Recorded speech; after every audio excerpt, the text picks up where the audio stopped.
Good morning, welcome to Ag Talking Raw, where I talk raw about agriculture and other things that are on my mind. So there's a lot of things on my mind, and a lot of them have to do with agriculture and where we're going on 2022. He hears me talk, and he just has to be here. It's amazing. You coming up, or what are you doing? It's amazing. That little boy's amazing. Aren't you amazing? Say hello. I'm in my underwear. Can you say hello? Hello. Yeah, he says hello. So anyhow, went to a meeting the other day. I don't know if I spoke to anybody about that. Shut that door. We don't need the God light hitting me in the head, splitting my skull. There you go. All the way. Thank you. Anyway, I went to a meeting the other day. It was a New Jersey soybean board meeting. And the New Jersey Soybean Board puts this on every year for the last 10 years. This is my first time attending. I enjoyed it. I enjoyed it immensely. I really did. I learned a lot. And I would like to say that what I learned scared me. It really did. So as you know, I only re-entered the corn growing business 2 years ago. This will be year number 3 after a 5-year sabbatical from it. The reason I did that was the price of corn had dropped, input prices were high, deer pressure, and just, I guess, burnout. You know, maybe it was burnout to a point. There was more money to be made in mulch hay. And in that time, my ex-wife came at me and took my 2 youngest children away because she's just a lying sack of shit, which I really shouldn't say that stuff, but she is. Yeah, if you want to hear about her, you can go to Divorce 101. Divorce is D, capital, and then a space 101. And you can hear emails and fun stuff like that. So anyway, so I did away with the corn. Corn in our lives was time consuming. You take a load of hay down to the mushroom barn, and 2 weeks later you got paid, and life was good. You needed more money. You just took more hay in, and 2 weeks later you got paid. Well, in 2018 that changed. In the fall of 2018, 2019 comes along, and it doesn't get much better. Then COVID comes along, and then they cut pricing and cut. It was just kind of ridiculous. So 2020, that spring, I pretty much made up my mind that that's it. I'm growing corn. I'm going to grow some corn and see how it goes. Pretty much expected to get somewhere around $3.25 a bushel for this corn. I fertilized it accordingly. I was able to sell the corn fodder off and boost my income, and then put the mushroom soil back onto that ground, replacing the residue, not organic matter. There's something that a lot of people don't understand, and that is organic matter doesn't generally equate to, or residue. Organic residue does not equate entirely to organic matter. You can have 20,000 pounds of residue on top of every acre of ground that you farm, and your organic matter could actually go down. Some people are probably saying, well, how is that possible? Well, it's possible, and I'll explain that a little bit later on. So, I had that niche there, and then, of course, this year, 2021, 22, they said, nah, not doing the corn fodder deal. Not going to do it. I was like, shit. Okay, no corn fodder. So I had a company up here in New York. They called me up and they said, hey, can you bale corn fodder? I was like, yeah, I'll bale it. How much do you want? And I have to get after them too, because I've got about 140 bales. I said, well, this is what I'll do. I'll bale about 150 bales, and then when you sell that or buy that, then I'll give you, I'll bale another 150 bales, but I'm not going to do that because right now I have 140 bales of corn fodder under a tarp that is sitting on a piece of ground that I don't even know what I'm going to do with this stuff. I might just, I don't know what I'm going to do with it. I might use it for compost, or not compost, but like straw in the garden. Bring a couple of bales over, lay it out, and then plant my garden through that instead of using plastic. And that will help build organic matter in my soil. So might as well shift over to how organic matter is produced, or how your organic residue can be turned into organic matter, and why it isn't in today's world of agriculture. Yeah, so well, let's not get too far ahead of myself. So the the New Jersey Soybean Board has this meeting, and they were talking about chemicals, and resistance and tolerance. So we all know the difference between resistance and tolerance, right? Like, can we take a minute and say, what's the difference between resistance and tolerance? Well, what's the worst of the two? It's the latter, tolerance. If you have glyphosate or ALS inhibitor tolerant weeds, you can't do anything with them. You have to find a new mode of action. Well, there are 3 modes of action right now that have tolerant weeds out there. The first generation, which I think they're class 2s, like atrazine and things like that. We even have some insecticides that are tolerant, fungicides that we have tolerant, bad fungus that's tolerant to fungicides, and now, of course, we have the ALS inhibitor tolerant weeds, and we have the glyphosate tolerant weeds as well. Now, if you didn't know, glyphosate was invented by Monsanto back in the 1970s. I remember my grandfather going and buying I want to say he bought like 5 or 10 gallons of Roundup and said, this better work because it's going to cost more than, because we had some, forget what it was. Was it wheat? I think it was wheat. And we had ragweed and stuff going up in the wheat, and at that time paraquat, and today paraquat. Paraquat is gramoxone, gramoxone extra, gramoxone ultra, whatever those gramoxone products are. That's paraquat, or a form of that paraquat. So it's deadly. I mean, that stuff is deadly. There's no antidote for it. You breathe the dust from it, you can get really ill. It causes problems that you just don't want to have. So he bought, I think it was because the paraquat wasn't available at the time. They'd taken it off the market. It was in that area before gramoxone came in. So paraquat, we had a big Billy Bones sticker on the back of the sprayer because we were using paraquat when I was a kid. But anyways, these weeds became tolerant to glyphosate, ALS inhibitors, atrazine. I think there's some dual resistant weeds. There's just all different modes of action.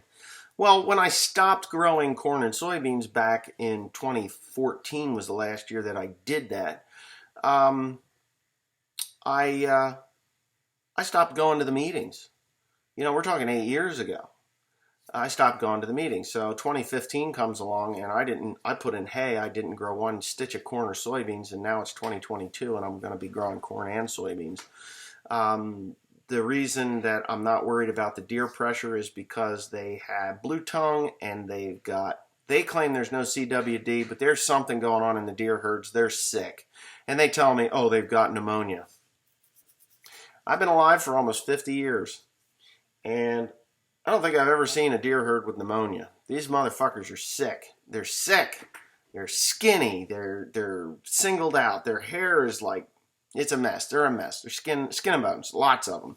So, which is fine because the reduction in the deer herd, the hunters have said there's a reduction in the deer herd, which is fine. And I am going down this path of soil health. You can call it regenerative agriculture, but soil health. And I think that with the added nutrients that I'm going to be putting into the soil through the mushroom compost and the raising of the pH of the soil through the calcium that I'm going to be putting down, or lime, I will be able to have a healthier soil base, or start down the soil health path, and the soybeans and corn will outgrow the deer in their current herd size. If it was 7, 8 years ago, I wouldn't even dream of it, because it was nothing to see 50, 60, 80, 100 deer on a 20-acre field. And that's no joke. That's no joke at all. It's just the way it is. So anyways, as I go down the regenerative path or the soil health path, by using different, and I encourage other people to do this, even if it's just a small scale. You have to build your soil back into a symbiotic circle of life. And yes, I sound like a fruitcake. I know I sound like a fruitcake.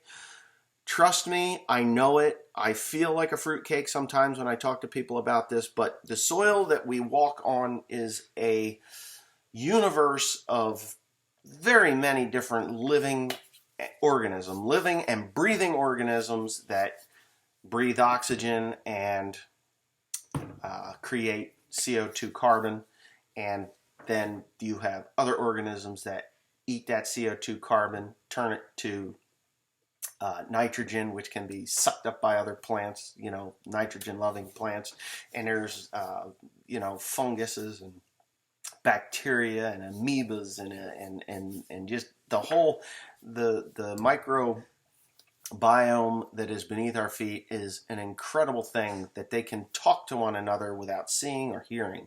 They just do it through exudates from the plants that are living in the soil. So now I'm going to roll into I'm going to stay on the chemical path for a minute. So as I'm sitting in this meeting and I'm listening to these guys, and they're like, well, glyphosate resistant and glyphosate tolerant weeds need a different mode of action. Unfortunately, the ALS inhibitors are the same weeds that have grown a tolerance or resistance to the glyphosate are now tolerant and resistant to the ALS inhibitor, but you have to use these two in order to keep control of the ones that are not, and you need to add a third mode of action to that mix, these tank mixes, so that the resistance and the tolerance are terminated there, but because there's a seed bank of these resistant and tolerant weeds that are in the soil now from 30 years of playing with Roundup and not using recoveries, if you have missed weeds and stuff, we have, as human beings, created a major problem.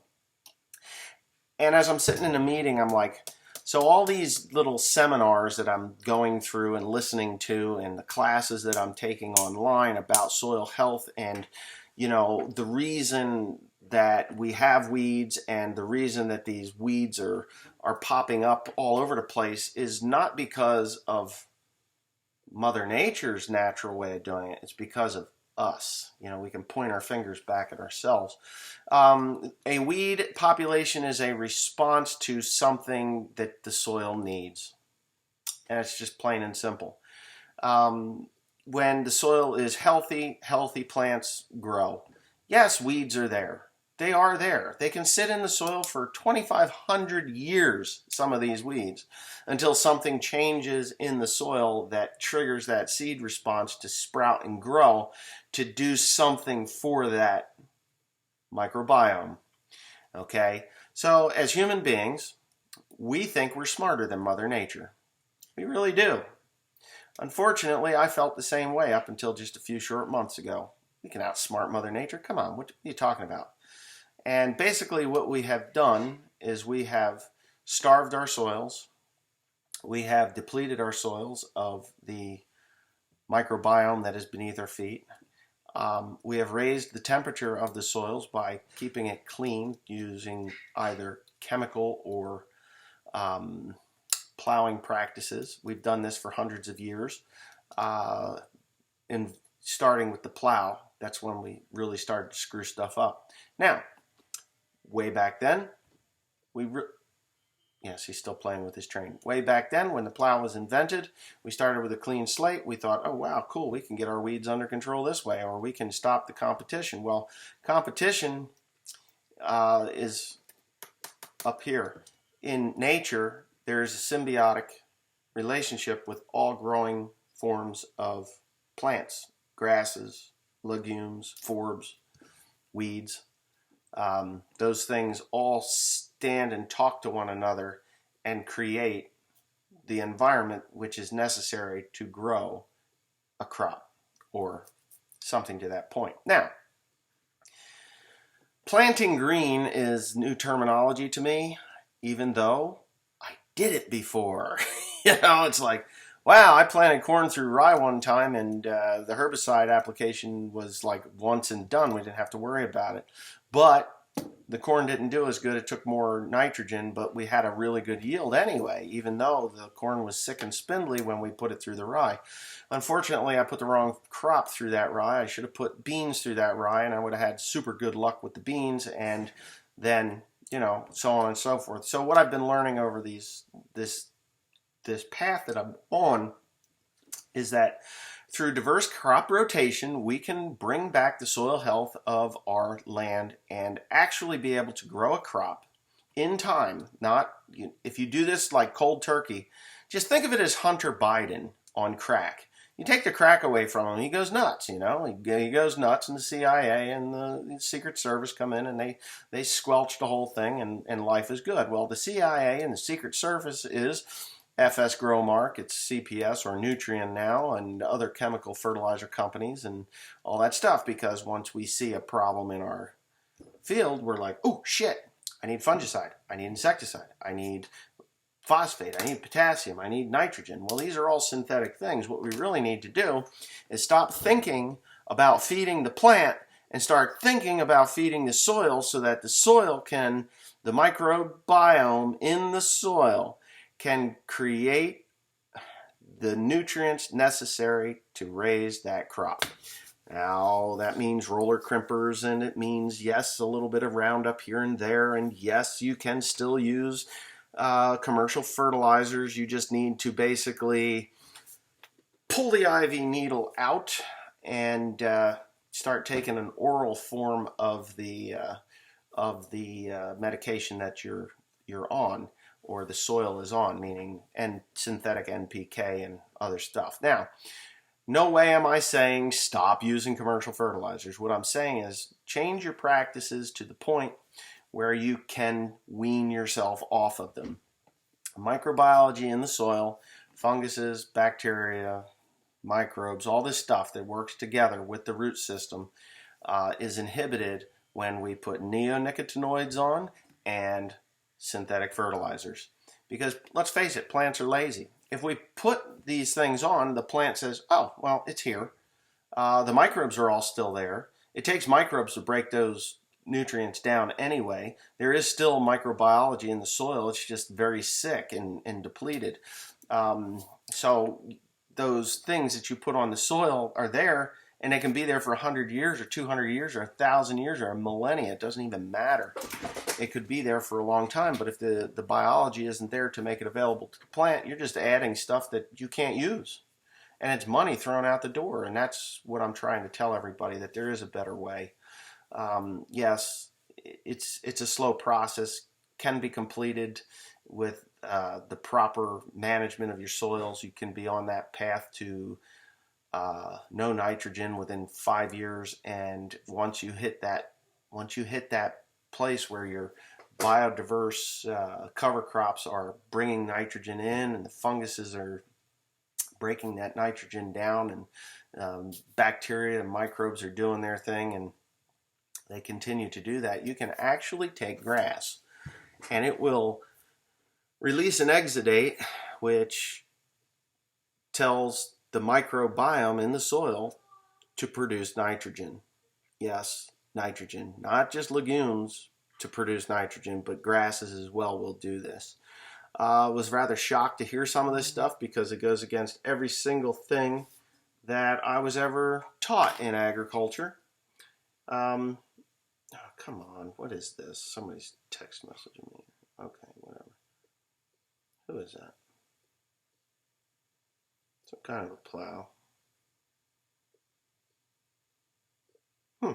Anyway, yeah. So a clean field at the start is probably the worst thing you can do. That's why we're going into cover crops. What happens with a clean field is, exposed dirt, plowed, disc ground, roller harrowed ground. I'm guilty. Guilty as charged. I've done this. I do it all the time. Have for as many years as I've been farming. What happens is the sun heats the soil gets to a temperature that nothing can live in, not even earthworms. And earthworms have the ability to go deep, but then they become kind of dormant. They go deep during the best time of the year, which is when the soil is warm at like 70 degrees, and they can multiply. 70, 75 degree soil is perfect for microbial and fungal activity, including the worm activity, which worm activity opens up pores in the soil, which allow permeation of water. So if we get into a drought and those worms have basically put a bunch of holes on top of your soil, and the soil aggregates that are formed by the fungus and the bacteria and the nematodes and all the microbiome that's in the soil, your soil then becomes a sponge. So once it's a sponge, it can hold soil or water in the soil, and then your organic matter will be raised as all these things start to function and work the right way. Yes, they have to work the right way. In order for organic residue to become organic matter in your soil, you can work it in. You can work all that corn stalks. You can plow those corn stalks down. And then next year you can plow those corn stalks all back up again. Yes, it's organic, but it's not organic matter. It's organic residue. It needs to be broken down by something. Fungus, microbes, all the microbiome in the soil. Earthworms are excellent for that. You know that slime that an earthworm leaves behind? That's full of phosphate. Available plant phosphate. Phosphate that's available to plants. When microbes eat other bacteria and bacteria eats other microbes and whatever the hell goes on with all this stuff under the soil, which I am too dumb to know about, but I do know that if they're not working together, you will not build organic matter. For every percent of organic matter that you build in your soil is another 25,000 gallons of water that soil can store. So if you've got an organic matter of less than 1%, you don't have the holding capacity for 25,000 gallons of water. You will need water every week in order to keep that crop alive with what you've got in the soil. Go to 1%, 25,000 gallons. Go to 2%, 50,000 gallons of water storage. All the way up to 7, 8, 9, 10% organic matter in the soil. And that organic matter is what is left after everything is broken down. Your corn stalks, your soybean stubble, your wheat stubble, your cover crop, all that stuff, your liquid sunshine or your liquid CO2, which is in the form of exudates, which come from the root system that the microbiome can feed on and develop and split and multiply and feed one another until it creates a quorum. And once that quorum is reached, then any time a plant sends out an exudate, it can be met with positive reaction through the microbiome in the soil. All right. Without this, you're on an IV of NPK and micronutrient packs and all kinds of different herbicides, and then you go back into the resistant and tolerant weeds. If you use a diverse cover cropping system, you create what they call an armor on the soil, or a thatch of residue or biomass on top of the soil, which protects your soil from heat, compaction. Okay? Well, how's it going to protect me from compaction if I've got all this crap? I won't even be able to plant through it. I need to have perfectly clean fields. Well, that's not true. Every manufacturer that builds corn planters, soybean planters, drills, whatever you want to call them today, are more than likely capable to punch through asphalt and concrete. So that little bit of residue that's on the top there, even if you've got 25,000 pounds of biomass on top of your soil, you do have to adjust your gauge wheels so that soil seed contact, that seed gets down there to 2.25 inches in corn, and 1.5 inches in soybeans is fine.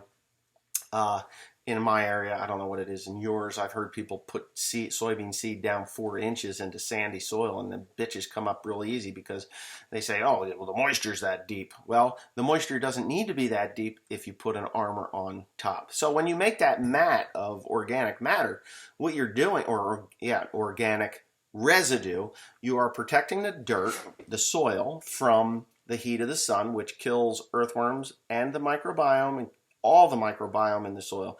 Once that hits 90 degrees, things are really starting to die off. And that's a fact. If your soil gets up to 100 degrees, things are dying at such a phenomenal rate, your soil is dying. If you don't do these things, you're just going to have to feed what you can. You know, deep banding nutrients. You ever hear of that? Deep banding nutrients, you know, like NPK, putting it down into 7-8 inch level, 5 inches off the side of the corn and then deep below the seed. Why are we doing that? We're doing that because the top part of the soil, the top 4 or 5 inches, is pretty well just dead. I have a phone call, and I'm going to have to answer that, but I'm not going to answer it right now. That soil is dead. So what do? How do you get the nutrients to break down? Well, you've got to find the microbiome that is still alive, and that's generally below the dead zone.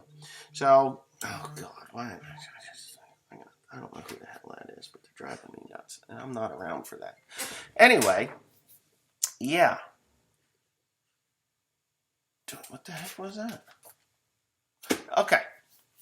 Anyway, so when we do all these things, it's costing us money. Once you get into your cover crops, you will understand that mat of residue, corn stalks work as well, but once you get that mat of residue on there, as it rains, you know, a raindrop moves from 18 to like 30 miles per hour, each and every one of them. They're like micro jackhammers pounding the surface of your soil into a compacted layer that is like 1.5 to 2 inches deep, right? So if you plant your corn in this nice fluffy field and it's soft and you get it to emerge and then we have a rain, not such a big deal. But if you do the same thing and you get a downpour that just pounds the piss out of it, and you've got it compacted, now that seed's got to work an extra 3 days to come up through the soil. And you'll get accordioning effect and things like that through that.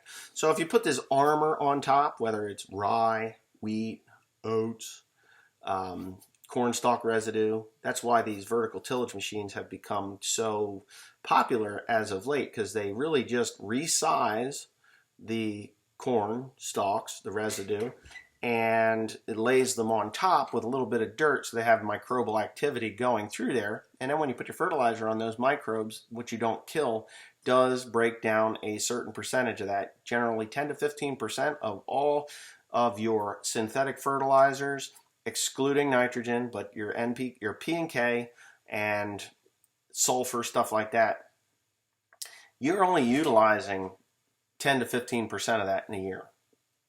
So you ever go onto a farm that's been fallow for a long time and you're like, wow, I'm going to put fertilizer on.